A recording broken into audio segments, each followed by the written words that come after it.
Спонсор программы – прибор транскраниальной экотерапии Brain W Force IM777 рекомендован для стабилизации давления при мигренях, при снижении потенции либидо, стресса. Успешно способствует похудению, не вызывает побочных эффектов.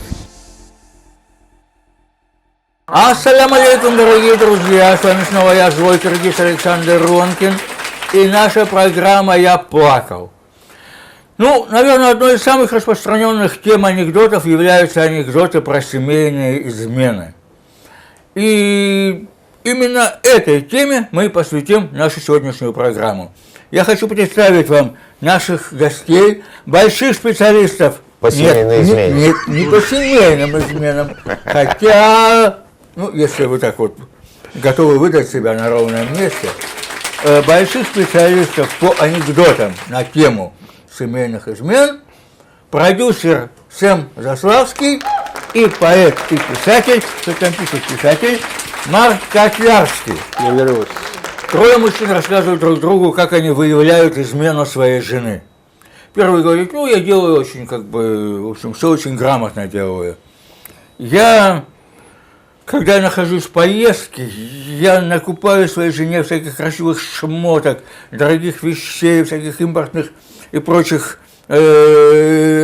одежду, белье и так далее, и так далее, и так далее.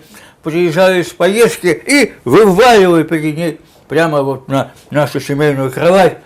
Она смотрит на меня в полном восторге и говорит: «Милый, ты мне такие вещи покупаешь, а я тут без тебя». И что мне рассказывает? Второй говорит: «Не, ну это какой-то затратный способ. Я действую по-нашему, по-русски, нормально. Я захожу в квартиру, она мне открывает дверь, и я ей сходу прямо вот от двери в лоб так, кулаком бах! Она поняла, говорит: «Вася, не бей, я тебе все расскажу». А третий говорит: «Ну, господа, как-то это все способы у вас какие-то древние. Вот самый хороший способ, который стал мне известен буквально, может быть, даже от первых лиц государства. Я приезжаю с командировки, поднимаюсь на свою лестничную клетку, звоню соседке, открывает моя соседка, баба Клава. Я говорю: «Здорово, шалава старая».